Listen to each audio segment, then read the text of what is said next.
सियावर रामचंद्र की जय। मेरे प्यारे देशवासियों, राम राम।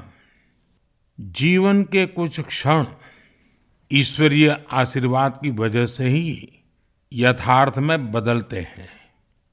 आज हम सभी भारतीयों के लिए, दुनिया भर में फैले राम भक्तों के लिए ऐसा ही पवित्र अवसर है।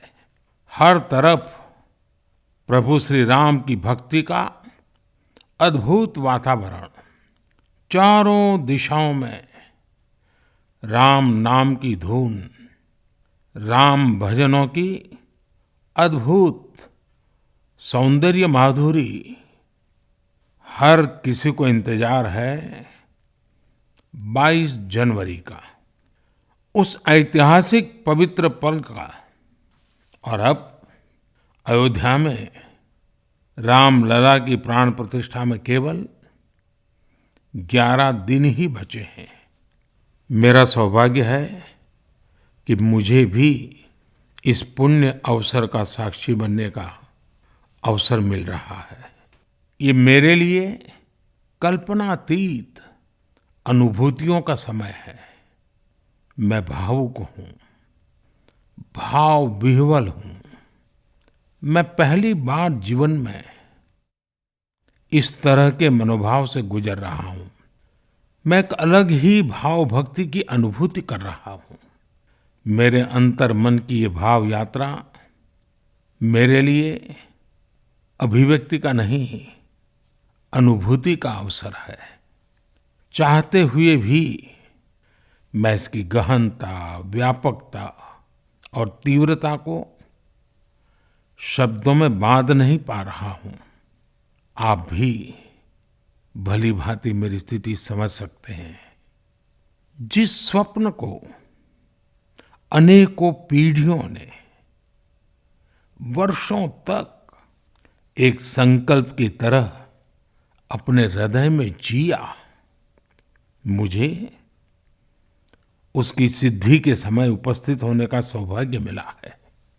प्रभु ने मुझे सभी भारतवासियों का प्रतिनिधित्व करने का निमित्त बनाया है। निमित्त मात्रम भव सव्यसाचिन। ये एक बहुत बड़ी जिम्मेदारी है। जैसा हमारे शास्त्रों में भी कहा गया है, हमें ईश्वर के यज्ञ के लिए, आराधना के लिए स्वयं में भी दैवीय चेतना जागृत करनी होती है। इसके लिए शास्त्रों में व्रत और कठोर नियम बताए गए हैं, जिन्हें प्राण प्रतिष्ठा से पहले पालन करना होता है।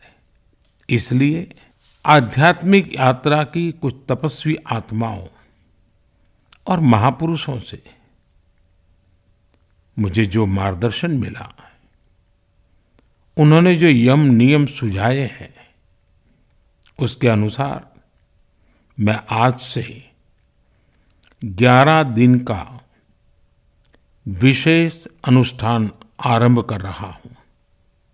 इस पवित्र अवसर पर मैं परमात्मा के श्री चरणों में प्रार्थना करता हूँ, ऋषियों, मुनियों, तपस्वियों का पुण्य स्मरण करता हूँ और जनता जनार्दन जो ईश्वर का रूप है, उनसे प्रार्थना करता हूँ कि आप मुझे आशीर्वाद दें, ताकि मन से, वचन से, कर्म से मेरी तरफ से कोई कमी ना रहे।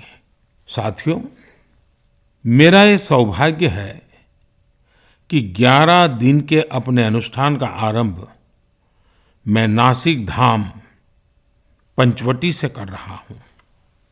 पंचवटी वो पावन धरा है जहाँ प्रभु श्री राम ने काफी समय बिताया था।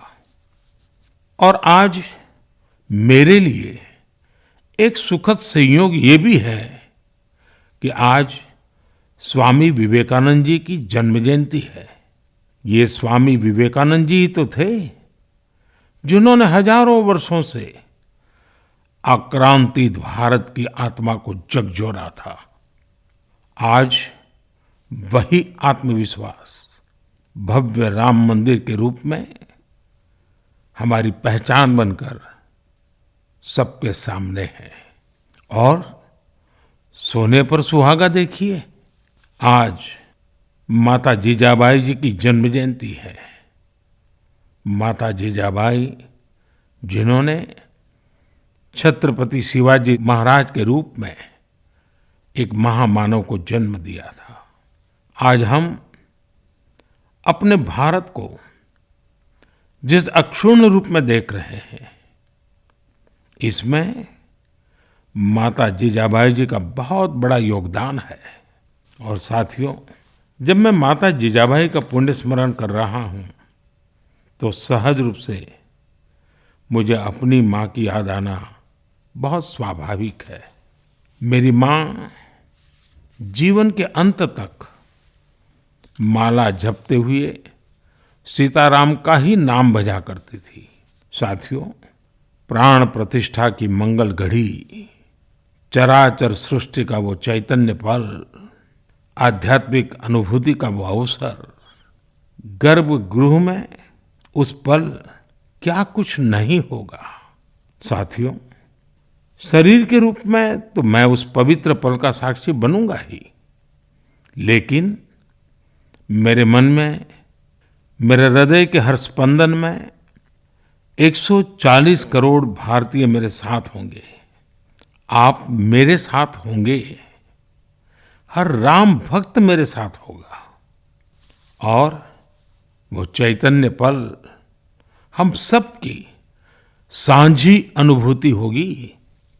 मैं अपने साथ राम मंदिर के लिए अपने जीवन को समर्पित करने वाले अनगिनत व्यक्तित्वों की प्रेरणा लेकर जाऊंगा।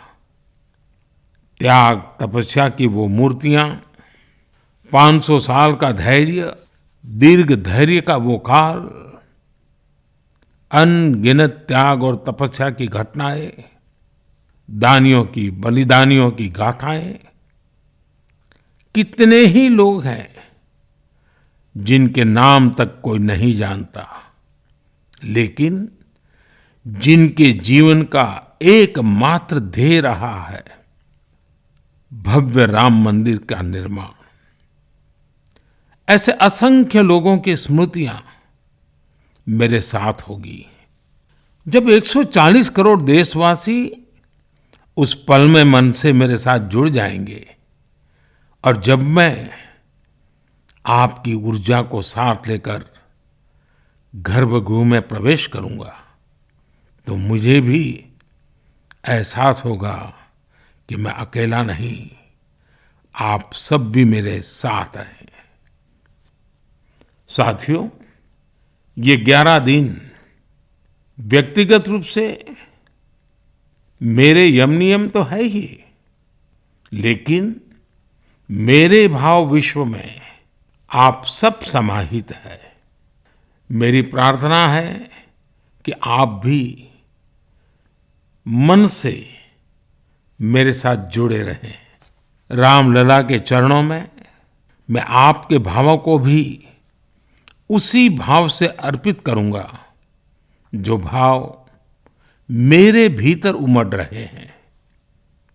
साथियों, हम सब इस सत्य को जानते हैं कि ईश्वर निराकार है, लेकिन ईश्वर साकार रूप में भी हमारी आध्यात्मिक यात्रा को बल देते हैं।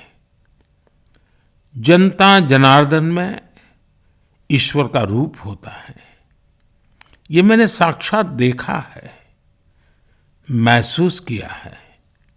लेकिन जब ईश्वर रूपी वही जनता शब्दों में अपनी भावनाएं प्रकट करती है, आशीर्वाद देती है, तो मुझ में भी नई ऊर्जा का संचार होता है।